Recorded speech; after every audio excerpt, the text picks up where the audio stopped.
Roi 22. On resta 3 ans sans qu'il y eût guerre entre la Syrie et Israël. La 3e année, Josaphat, roi de Juda, descendit auprès du roi d'Israël. Le roi d'Israël dit à ses serviteurs, « Savez-vous que Ramoth en Galaad est à nous? Et nous ne nous inquiétons pas de la reprendre des mains du roi de Syrie. » Et il dit à Josaphat, « Veux-tu venir avec moi attaquer Ramoth en Galaad ?» Josaphat répondit au roi d'Israël, « Nous irons, moi comme toi, mon peuple comme ton peuple, mes chevaux comme tes chevaux. » Puis Josaphat dit au roi d'Israël, « Consulte maintenant, je te prie, la parole de l'Éternel. » Le roi d'Israël assembla les prophètes, au nombre d'environ 400, et leur dit, « Irai-je attaquer Ramoth en Galaad, ou dois-je y renoncer ?» Et ils répondirent, « Monte, et le Seigneur la livrera entre les mains du roi. » Mais Josaphat dit, « N'y a-t-il plus ici aucun prophète de l'Éternel par qui nous puissions le consulter ?»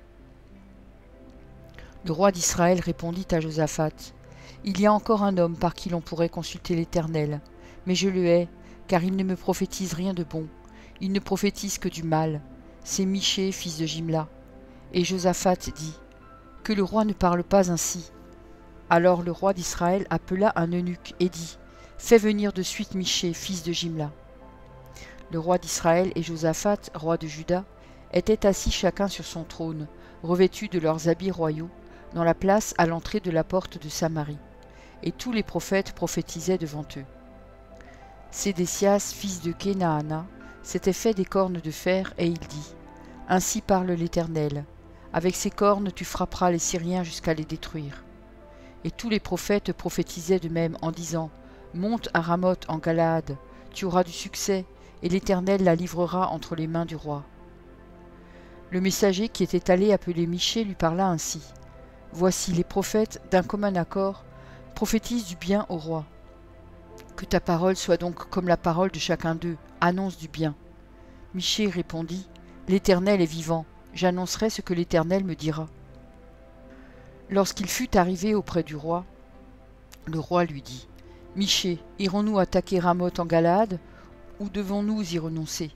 Il lui répondit, « Monte, tu auras du succès, et l'Éternel la livrera entre les mains du roi. » Et le roi lui dit, « Combien de fois me faudra-t-il te faire jurer de ne me dire que la vérité au nom de l'Éternel ?» Michée répondit, « Je vois tout Israël dispersé sur les montagnes, comme des brebis qui n'ont point de berger. Et l'Éternel dit, « Ces gens n'ont point de maître, que chacun retourne en paix dans sa maison. » Le roi d'Israël dit à Josaphat, « Ne te l'ai-je pas dit?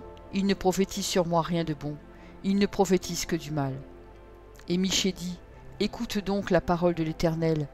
J'ai vu l'Éternel assis sur son trône, et toute l'armée des cieux se tenant auprès de lui, à sa droite et à sa gauche. Et l'Éternel dit, « Qui séduira Achab pour qu'il monte à Ramoth en Galaad et qu'il y périsse ?» Ils répondirent l'un d'une manière, l'autre d'une autre. Et un esprit vint se présenter devant l'Éternel et dit, « Moi je le séduirai. » L'Éternel lui dit, « Comment ? » « Je sortirai, répondit-il, et je serai un esprit de mensonge dans la bouche de tous ses prophètes. » L'Éternel dit, « Tu le séduiras, et tu en viendras à bout. Sors et fais ainsi. » Et maintenant voici, l'Éternel a mis un esprit de mensonge dans la bouche de tous tes prophètes qui sont là, et l'Éternel a prononcé du mal contre toi. Alors Sédécias, fils de Kenaana, s'étant approché, frappa Michée sur la joue et dit, « Par où l'esprit de l'Éternel est-il sorti de moi pour te parler ?» Michée répondit, « Tu le verras au jour où tu iras de chambre en chambre pour te cacher. » Le roi d'Israël dit, « Prends Michée et emmène-le vers Amon, chef de la ville, et vers Joas, fils du roi. Tu diras, ainsi parle le roi, mettez cet homme en prison et nourrissez-le du pain et de l'eau d'affliction jusqu'à ce que je revienne en paix. » Et Michée dit, « Si tu reviens en paix, l'Éternel n'a point parlé par moi. » Il dit encore, « Vous tous, peuple, entendez. » Le roi d'Israël et Josaphat, roi de Juda, montèrent à Ramoth en Galaad. Le roi d'Israël dit à Josaphat, « Je veux me déguiser pour aller au combat, mais toi revêts-toi de tes habits. » Et le roi d'Israël se déguisa et alla au combat. Le roi de Syrie avait donné cet ordre aux 32 chefs de ses chars, « Vous n'attaquerez ni petit ni grand, mais vous attaquerez seulement le roi d'Israël. » Quand les chefs des chars aperçurent Josaphat, ils dirent, « Certainement c'est le roi d'Israël. » et ils s'approchèrent de lui pour l'attaquer. Josaphat poussa un cri. Les chefs des chars, voyant que ce n'était pas le roi d'Israël, s'éloignèrent de lui. Alors un homme tira de son arc au hasard et frappa le roi d'Israël au défaut de la cuirasse. Le roi dit à celui qui dirigeait son char, « Tourne et fais-moi sortir du champ de bataille, car je suis blessé. » Le combat devint acharné ce jour-là. Le roi fut retenu dans son char en face des Syriens, et il mourut le soir. Le sang de la blessure coula dans l'intérieur du char. Au coucher du soleil, on cria par tout le camp, chacun à sa ville et chacun dans son pays.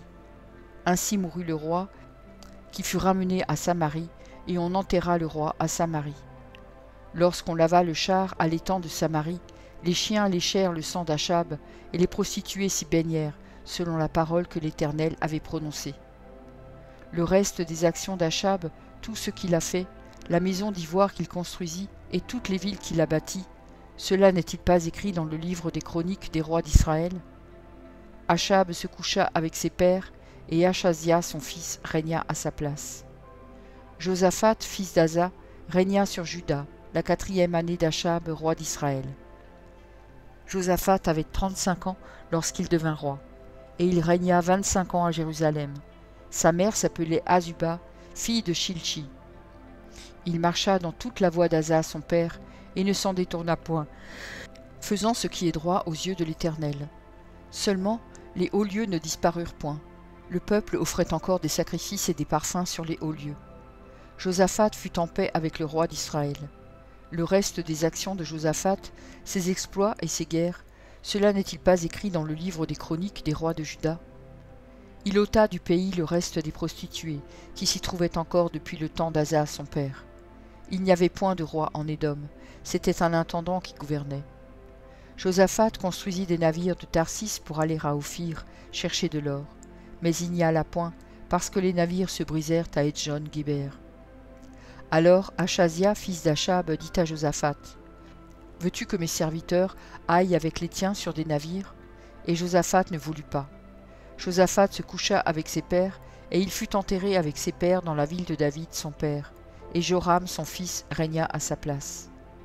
Achazia, fils d'Achab, régna sur Israël à Samarie, la 17e année de Josaphat, roi de Juda. Il régna 2 ans sur Israël. Il fit ce qui est mal aux yeux de l'Éternel, et il marcha dans la voie de son père et dans la voie de sa mère, et dans la voie de Jéroboam, fils de Nébat, qui avait fait pécher Israël. Il servit Baal et se prosterna devant lui, et il irrita l'Éternel, le Dieu d'Israël, comme avait fait son père.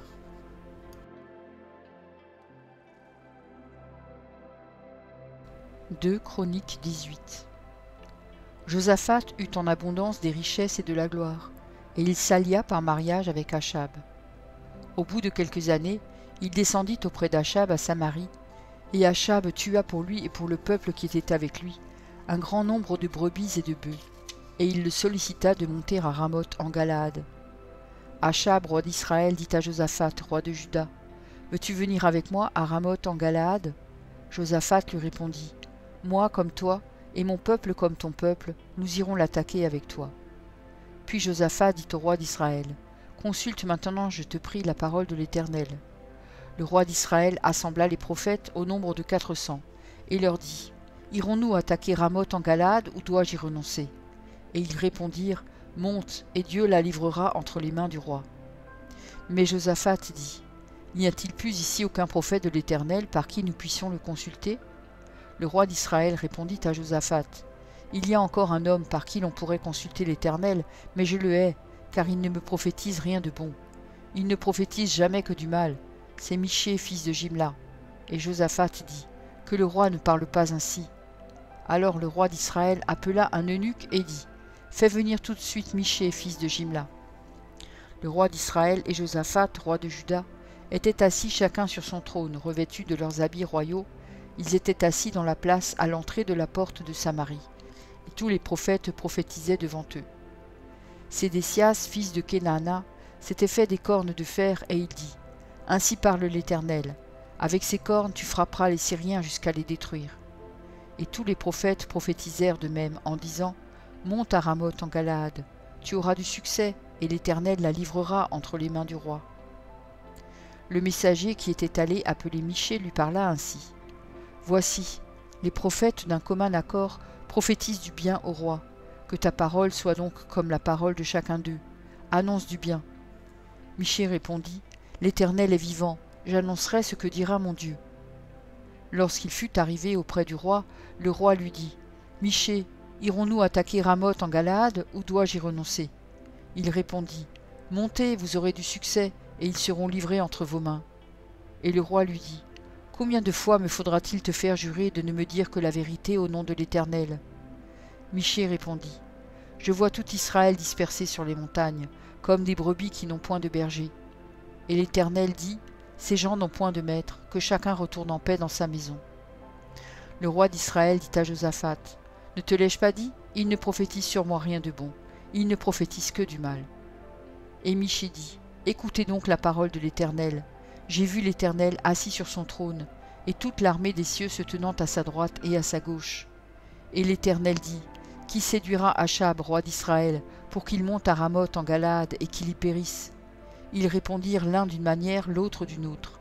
Et un esprit vint se présenter devant l'Éternel et dit, « Moi je le séduirai. » L'Éternel lui dit, « Comment ? » « Je sortirai, répondit-il, et je serai un esprit de mensonge dans la bouche de tous ces prophètes. » L'Éternel dit, « Tu le séduiras, et tu en viendras à bout. Sors et fais ainsi. Et maintenant, voici, l'Éternel a mis un esprit de mensonge dans la bouche de tes prophètes qui sont là, et l'Éternel a prononcé du mal contre toi. » Alors Sédécias, fils de Kenaana, s'étant approché, frappa Michée sur la joue et dit, « Par quel chemin l'esprit de l'Éternel est-il sorti de moi pour te parler ?» Michée répondit, « Tu le verras au jour où tu iras de chambre en chambre pour te cacher. » Le roi d'Israël dit, « Prenez Michée et emmenez-le vers Amon, chef de la ville, et vers Joas, fils du roi.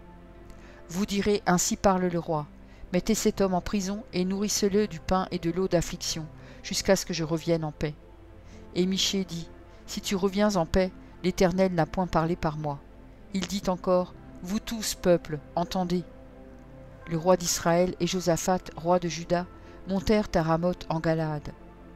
Le roi d'Israël dit à Josaphat, « Je veux me déguiser pour aller au combat, mais toi revêts-toi de tes habits. » Et le roi d'Israël se déguisa, et ils allèrent au combat.